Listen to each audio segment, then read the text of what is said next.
Stand at the corner of Madison Avenue and 36th Street in Manhattan today, peer through the carefully manicured gardens of what's now a museum, and you're looking at something far darker than the tourist brochures suggest. This isn't merely a library, it's a fortress built by a man who understood that in America, even unlimited wealth couldn't guarantee safety, acceptance, or peace. And what questions would these Tennessee marble walls whisper if they could speak? What truths about power,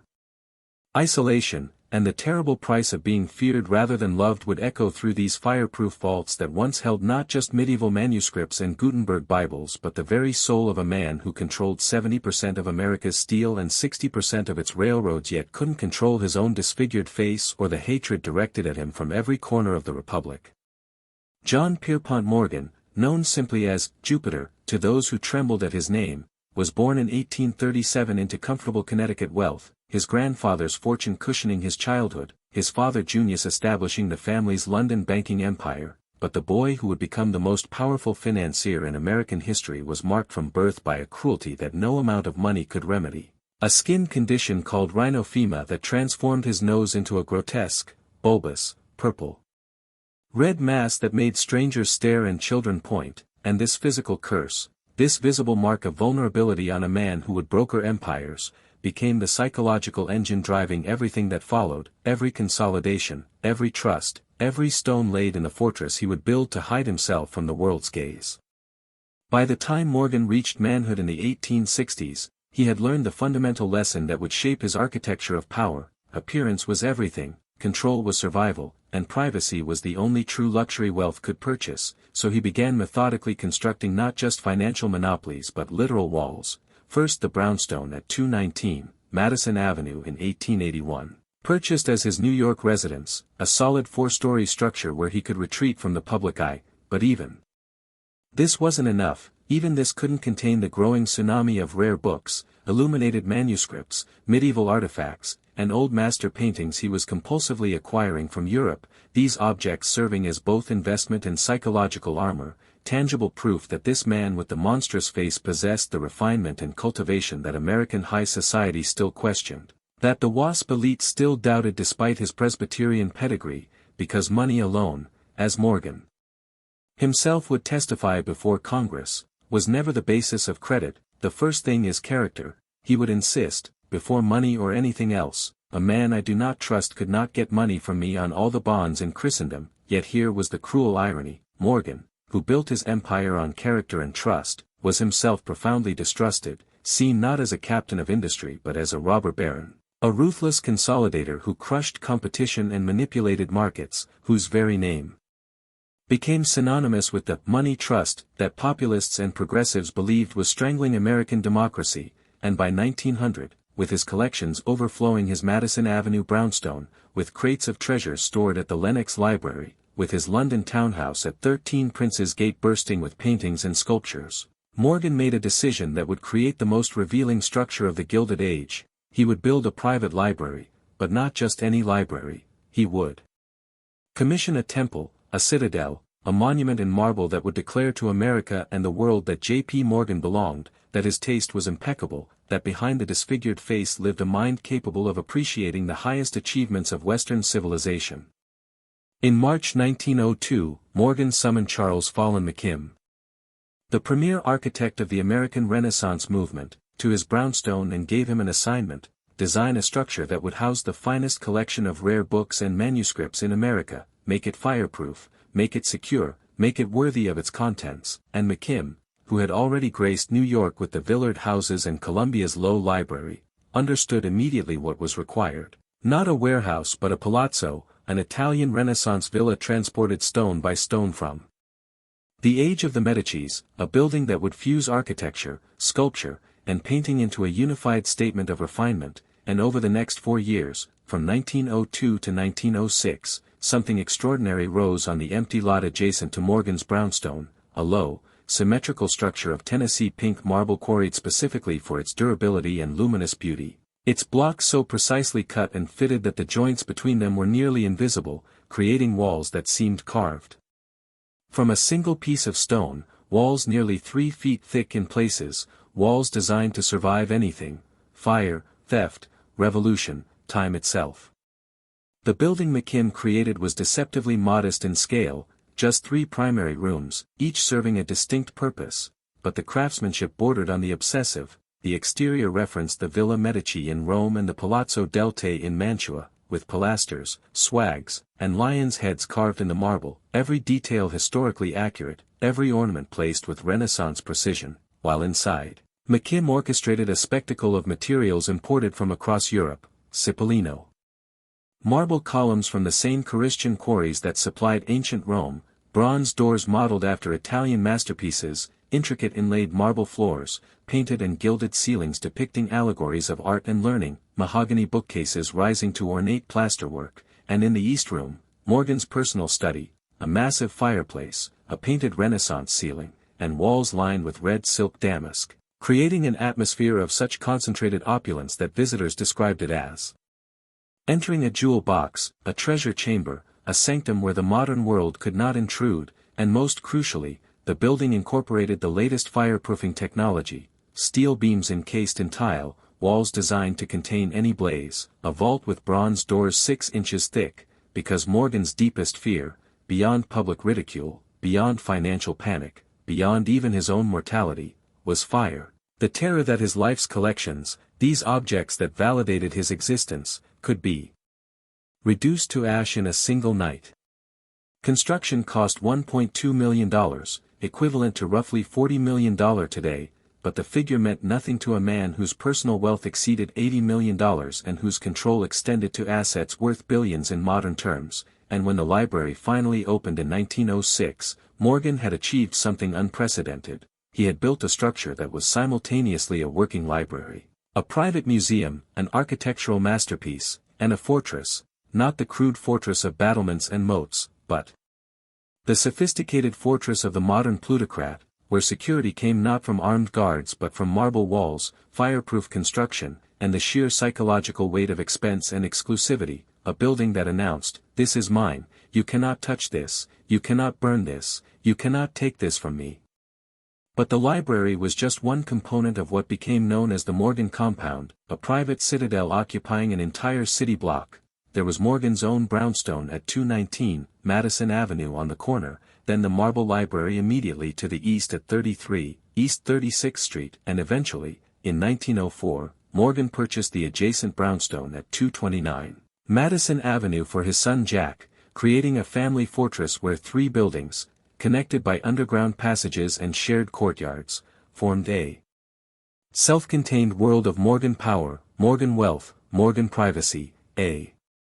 compound where the family could live and work shielded from the prying eyes of journalists, photographers, whom Morgan notoriously chased with his walking stick whenever they tried to capture his nose, reformers, socialists, anarchists, and the growing chorus of Americans who saw in J.P. Morgan everything wrong with the Gilded Age, everything corrupt about American capitalism, everything terrifying about concentrated wealth.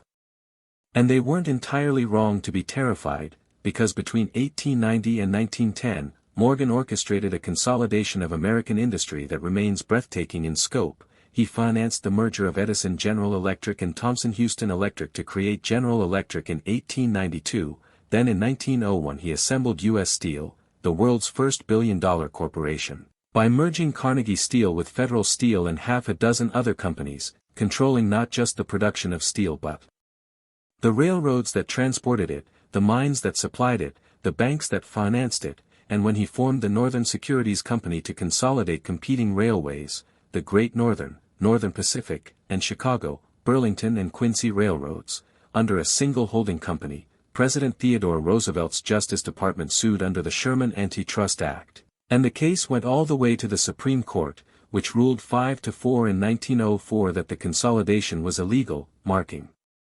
the first major antitrust victory against the robber barons. Yet even in defeat Morgan's power was undeniable, because 3 years later, in October 1907, when a financial panic threatened to collapse the entire American banking system, it was not the U.S. government but J.P. Morgan who saved the country, summoning 14 railroad presidents to his library, locking them in until they agreed to provide liquidity to failing institutions, pledging $30 million of his own money, convincing other bankers to do the same, working through the night in that marble fortress while outside on Wall Street crowds gathered and banks teetered and the nation held its breath, and when the panic finally subsided, Morgan emerged as both hero and villain, hero for averting catastrophe, villain for having the power to avert it, because what did it say about American democracy that its financial system depended on the whim of one man, that the Republic's survival required Jupiter Morgan's approval? The contradiction gnawed at reformers and progressives. Morgan insisted that credit was based on character, that he lent money only to men he trusted, yet his own character was ruthless, his methods unforgiving. He crushed competitors, fired workers, manipulated stock prices, and concentrated wealth in ways that made even fellow plutocrats nervous, and in 1912, Representative Arsène Pujol's House Banking Committee summoned the 75-year-old Morgan to testify about the money trust, the alleged cabal of bankers who controlled American finance, and during hours of grueling examination by attorney Samuel Untermeyer, Morgan was asked directly whether he and a small group of financiers dominated the nation's credit, and he replied with magnificent evasiveness, "I do not control the money supply. I do not control the money," insisting that it was character and trust, not money itself, that mattered. But the Pujol Committee's final report was damning. They documented that Morgan and his allies held 341 directorships in 112 corporations with aggregate resources exceeding $22 billion. That a handful of men in lower Manhattan exercised power over the American economy that dwarfed the power of elected officials, that the republic envisioned by Jefferson and Jackson had been replaced by a financial oligarchy, and the report concluded with barely contained outrage that such concentration of control was incompatible with democracy. Yet what could the government do? Morgan had broken no laws, or at least none that could be proven. He had saved the country in 1907, he was simultaneously the disease and the cure, the robber baron, who was also the guardian of last resort, and this paradox, this terrible, unresolvable paradox, defined not just Morgan but the entire Gilded Age, the realization that capitalism had created men whose power exceeded that of kings yet who answered to no one, who could retreat behind marble walls and bronze doors and simply ignore the suffering of the millions whose labor generated their wealth. Inside his fortress library, Morgan was building something else, something equally revealing, a collection that numbered among the finest in the world, Gutenberg Bibles, illuminated manuscripts from the Middle Ages, Shakespeare folios, letters by George Washington, musical scores by Mozart, drawings by Dürer, ancient cylinder seals from Mesopotamia, Egyptian papyri, medieval reliquaries encrusted with gems, Renaissance bronzes, and paintings by Memling and Perugino, an assemblage so comprehensive that scholars would travel from Europe to study it, and to manage this empire of culture Morgan hired Belle da Costa Greene in 1905, a young woman from New Jersey with no formal training but extraordinary instincts about books and manuscripts, and Greene would become one of the most fascinating figures in the Morgan saga. Born Belle Marion Greener, daughter of Richard T. Greener, the first black graduate of Harvard, and Genevieve Ida Fleet, she was raised in a prominent African-American family in Washington, D.C., but after her parents separated, her mother changed their surname to Greene and they began passing as white in a deeply segregated society, and Belle Greene, beautiful, brilliant, audacious, became J.P. Morgan's librarian, acquiring treasures across Europe, negotiating with dealers who had no idea they were facing someone who knew more than they did, charming scholars and collectors, transforming Morgan's private hoard into a systematically organized collection, and the relationship between Morgan and Greene was itself revealing. Here was the most powerful man in America placing absolute trust in a young woman, trusting her judgment, her taste, her discretion, giving her authority and autonomy that would have been unthinkable in most corporate contexts, yet always within the marble walls, always inside the fortress, always subject to the patron's ultimate control. And Greene would run the Morgan Library for 43 years, outliving J.P. Morgan by nearly 4 decades, but during those initial years from 1905 to 1913, she was the unseen magician who made Morgan's vision real, the hidden hand that sorted and catalogued and acquired and authenticated while the patron himself entertained in the West Room, smoking cigars with financiers, making deals that moved markets, or retreating to the East Room, his study, to sit alone among his treasures, surrounded by beauty, protected by marble, hidden from the world that found his appearance repulsive and his power terrifying. But even marble walls couldn't protect Morgan from time and mortality, and in March 1913, while traveling in Rome, far from his fortress, far from his library, far from the compound that was supposed to keep him safe, J.P. Morgan died in his sleep at age 75, and when his estate was inventoried, the world was shocked. His personal wealth totaled just $80 million, approximately half of which was the value of his art collection, meaning his actual liquid assets were only $40 million, a fortune. Certainly, but nowhere near what people assumed, and John D. Rockefeller, whose wealth exceeded $900 million, remarked with surprise, and to think, he wasn't even a rich man, revealing the profound irony that Morgan's real power had never been his personal wealth but his ability to control other people's money, to serve as the nexus through which capital flowed, to be indispensable rather than merely rich. Yet upon his death this power evaporated instantly. The man who had seemed immortal was simply gone, and the question became, what would happen to the fortress, to the library, to the marble citadel he had built to house his soul? The answer took 11 years to crystallize, and it revealed something important about American attitudes toward wealth and legacy. J.P. Morgan's son, Jack Morgan, J.P. Morgan Jr., who inherited the business and continued to run it successfully, recognized that his father's library had become too important to remain a private possession, that it had transcended personal collection to become a cultural resource. And in 1924, in accordance with his father's will, Jack Morgan transferred ownership of the library to a board of trustees, transforming it from private fortress to public institution, opening the doors to scholars and researchers who previously could only dream of accessing such treasures, and to accommodate this transformation, he commissioned architect Benjamin Wista Morris to design an annex where Morgan's own brownstone had stood. It was demolished in 1928, creating additional gallery space, a reading room, offices for staff, and the Morgan Library entered a new phase. No longer the secret treasury of Jupiter Morgan, it became the Pierpont Morgan Library, a resource for the nation, though still exclusive, still selective about who could enter, still carrying the aura of the fortress it had been.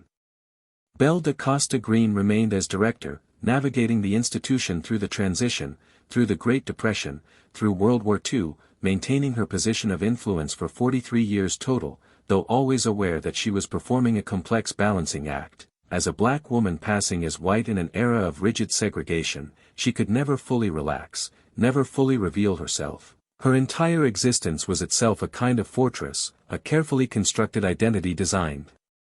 to protect her from a society that would have excluded her if it knew her ancestry, and this parallel, between Morgan's physical fortress and Greene's psychological fortress, was not coincidental. Both understood that in America, survival often required hiding, that power and vulnerability were intertwined, that the price of acceptance was constant vigilance, constant performance, constant maintenance of walls both literal and metaphorical. The library continued to evolve through the 20th century, more renovations, more acquisitions, the addition of Jack Morgan's brownstone to the complex after his death, and eventually, in 2006, a major expansion designed by Renzo Piano that added a dramatic steel and glass pavilion connecting the original McKim building to the other structures, creating a unified campus while making explicit what had always been implicit. This was no longer a fortress, the walls had been opened, the citadel had been democratized. Anyone with a museum ticket could now walk through spaces that had once been reserved for Morgan and his carefully curated guests, and the transformation felt complete when the institution was renamed the Morgan Library and Museum, acknowledging both its library function and its role as a museum of decorative arts, manuscripts, and cultural history. But here's the uncomfortable truth that guides at the Morgan rarely mention and that the elegant descriptive plaques tend to gloss over: the beauty you're admiring, the Italian Renaissance architecture, the Tennessee marble, the bronze doors, the painted ceilings, the leather-bound rarities behind glass, all of it was built on a foundation of ruthless consolidation, worker exploitation, manipulated markets, and concentrated power that fundamentally warped American democracy. And while Belle da Costa Greene was building the collection with exquisite taste, there were workers in Morgan-controlled steel mills laboring 12-hour shifts 7 days a week for wages that barely sustained their families, and while Charles McKim was selecting the perfect Cipollino marble for the library's columns, there were communities across America being devastated by Morgan's railroad consolidations that eliminated local competition and raised rates. And while J.P. Morgan sat in his East Room study, surrounded by priceless manuscripts, Contemplating the achievements of Renaissance Italy, American cities were filling with immigrants living in tenements without heat or plumbing, working in factories without safety regulations, dying in industrial accidents that generated no compensation for their families, no pensions for their widows, no accounting in the ledgers of the robber barons, because this is what the fortress was really protecting. Not just Morgan's disfigured face or his precious manuscripts, but the entire system that generated such obscene wealth. The fortress walls were ideological as much as physical, separating the world of the plutocrats from the world of everyone else, creating a space where beauty and refinement could exist in perfect isolation from the suffering that made them possible. And Morgan himself seemed to understand this on some level, which is why he required the fortress in the first place, why he needed walls 3 feet thick and doors 6 inches of bronze, because he knew, consciously or not, that his power made him vulnerable, that every trust he formed, every competitor he crushed, every worker whose wages he cut to improve margins, was a potential enemy, and the paranoia was justified. There were anarchists in America in the 1900s, socialists calling for revolution, labor unions demanding recognition, reformers investigating his business practices, and the threat was real enough that in 1920, 7 years after Morgan's death, a bomb exploded on Wall Street directly across from the J.P. Morgan and Company building at 23 Wall Street, killing 38 people and injuring hundreds, and while the bomber was never identified, everyone understood the message: the fortress could be attacked, the citadel was not invulnerable, violence could reach even the masters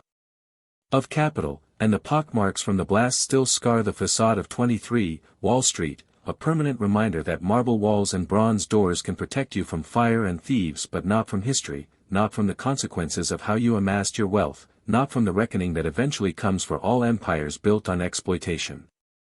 The Morgan Library today operates as a beloved New York institution, hosting exhibitions of rare manuscripts, offering concerts in its graceful court, welcoming researchers from around the world, and the experience of visiting is genuinely sublime. You walk through Piano's glass pavilion into McKim's original building and the craftsmanship transports you, the painted ceiling of the library proper, the floor-to-ceiling bookcases with their 3 tiers of volumes, the hidden doors in the woodwork. The sense that you've entered a Renaissance palazzo, and tourists take photos and buy postcards and leave feeling they've witnessed something precious, something worth preserving, and they're not wrong. The building is precious, the collection is extraordinary, but what's missing from the carefully curated interpretation, what gets lost in the admiration of McKim's architectural genius and Greene's curatorial brilliance and Morgan's discriminating taste, is the fuller, darker, more honest story. That this fortress was built by a man who controlled 70% of American steel and 60% of American railroads, who personally approved or vetoed major corporate decisions affecting millions of lives, who single-handedly saved the banking system in 1907 because the government was too weak to do it, and who retreated behind these marble walls not just for privacy but because he understood that he was hated, and rightly so, because his wealth and power represented everything wrong.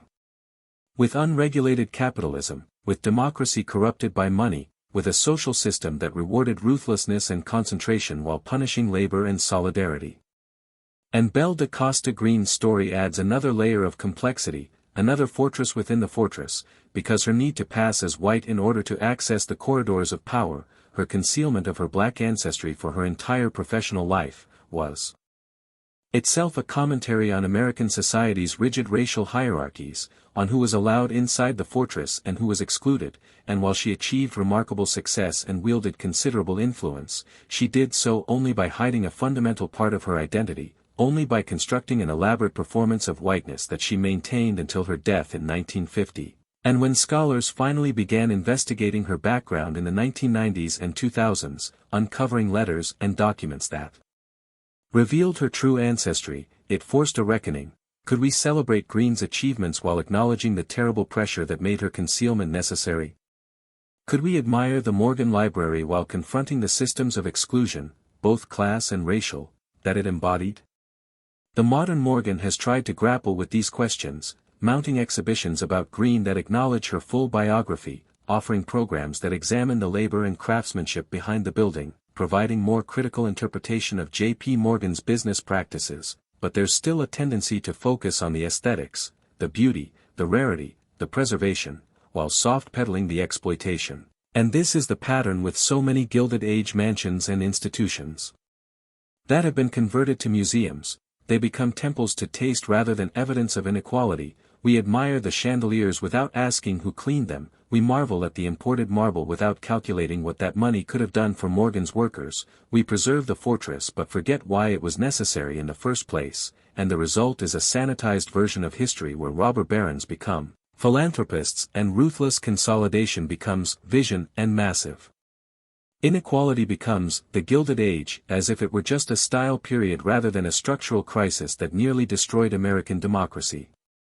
The Morgan Library's influence extends far beyond its walls on Madison Avenue, because it established a template for how extreme wealth presents itself to the world, as cultivation, as refinement, as stewardship of cultural treasures, and this template has been replicated countless times. The Frick Collection, the Getty, the Huntington, all private fortunes transformed into public cultural institutions, all robber baron wealth laundered through art and architecture into respectability, and we're invited to forget that Henry Clay Frick made his money crushing the Homestead strike with Pinkerton detectives, that the Getty fortune came from oil extracted with minimal regard for workers or environment, that Henry Huntington built his collection through railroad monopolies and real estate speculation, because the art is so beautiful, the libraries so impressive, the architecture so refined, that it seems churlish to ask about the blood in the mortar, the exploitation in the foundation, the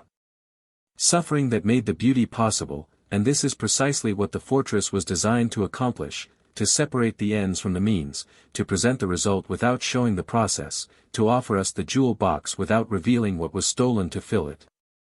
And if you visit the Morgan today and stand in the original library with its 3 tiers of books rising to the ornate ceiling, with shafts of light filtering through windows designed to protect the manuscripts from UV damage, with the profound silence that expensive construction creates by blocking out the noise of Madison Avenue just yards away, you'll feel what Morgan intended you to feel, certainly, but also exclusion, the awareness that you're a temporary guest in a space that was never meant for you, that you're being allowed to peek inside the fortress but you'll never truly belong there, and this feeling, this mixture of admiration and alienation, is the emotional core of the American relationship with plutocratic wealth. We're simultaneously attracted and repelled. We want to see how the masters of capital live, but we're also aware that our presence is provisional, that we're separated by invisible barriers as real as the marble walls, and the Morgan crystallizes this ambivalence. It's a public institution that still feels private, museum that still feels like someone's house, a fortress that has opened its doors but retained its essential character as a fortress, because you can't simply repurpose a citadel. You can't erase what a building was designed to do, and what the Morgan Library was designed to do was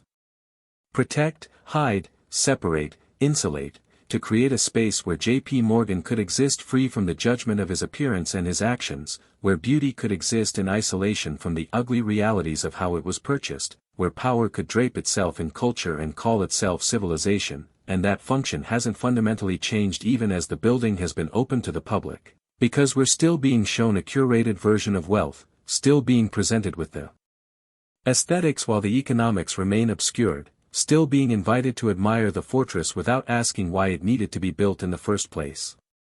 The story of J.P. Morgan's library is ultimately a story about America's relationship with wealth, power, and accountability, about what we choose to preserve and what we choose to forget, about how we transform instruments of inequality into objects of beauty and then wonder why inequality persists. Because as long as we treat the Morgan Library primarily as an architectural treasure rather than as evidence of systemic exploitation, as long as we focus on McKim's genius and Morgan's taste, rather than on the workers who quarried the marble and the families who suffered through the 1907 panic and the communities devastated by railroad consolidation, we're participating in the same project of concealment that Morgan himself initiated. We're maintaining the fortress walls even as we claim to have torn them down, and this is the final irony. The Morgan Library and Museum has become wildly successful as a cultural institution, beloved by scholars and tourists, praised for its programming and its conservation work, featured in films and television as the visual shorthand for old money elegance, but this very success, this transformation from private fortress to public treasure, has made it harder to see clearly what it represents, harder to maintain the critical distance necessary to ask uncomfortable questions about wealth and power and democracy. Because who wants to be the killjoy who points out that the beautiful Renaissance library was built by a man who controlled more wealth than entire nations, who manipulated markets and crushed competitors and testified before Congress with such arrogance that it helped spark the creation of the Federal Reserve, who died in Rome surrounded by art dealers rather than family, whose last act was purchasing more treasures for his collection, who couldn't stop building the fortress even when he knew he was dying, who understood on some deep level that the walls would never be thick enough, the bronze doors never secure enough, the marble never permanent enough, because time comes for every empire, mortality comes for every emperor, and all the Gutenberg Bibles in all the fireproof vaults in all the Italian Renaissance palazzos in Manhattan won't change the fundamental truth that wealth cannot purchase love, cannot purchase acceptance, cannot purchase peace, cannot even purchase a face that doesn't make children stare. And so J.P. Morgan built his fortress and filled it with the most beautiful objects European civilization had produced, and he sat alone in his study while outside the walls of his compound the 20th century was arriving with its labor movements and its progressive reforms and its antitrust legislation and its eventual reckoning with robber baron capitalism, and the fortress held, the walls protected what they were designed to protect, but they also trapped, isolated, separated. And when Jupiter Morgan died in 1913, when the most powerful financier in American history closed his eyes for the last time in a Roman hotel room, he died having built the most beautiful prison in New York, a citadel that preserved his treasures but couldn't preserve him, couldn't erase his disfigurement, couldn't redeem his reputation, couldn't answer the question that haunted him throughout his life and haunts his library still. What does it profit a man to gain control of 70% of American steel, 60%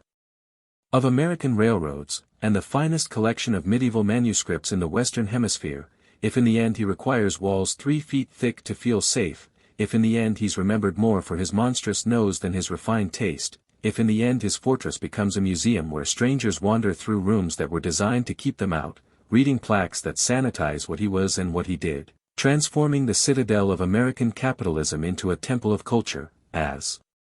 if culture were ever separate from power, as if beauty were ever separate from exploitation, as if we could simply walk through these marble rooms and admire the craftsmanship without hearing the echoes of all the workers who never got to see inside, all the families impoverished by Morgan's consolidations, all the Americans who looked at this fortress in 1906 and understood exactly what it represented. Not civilization, not refinement, not stewardship, but raw power dressed up as culture.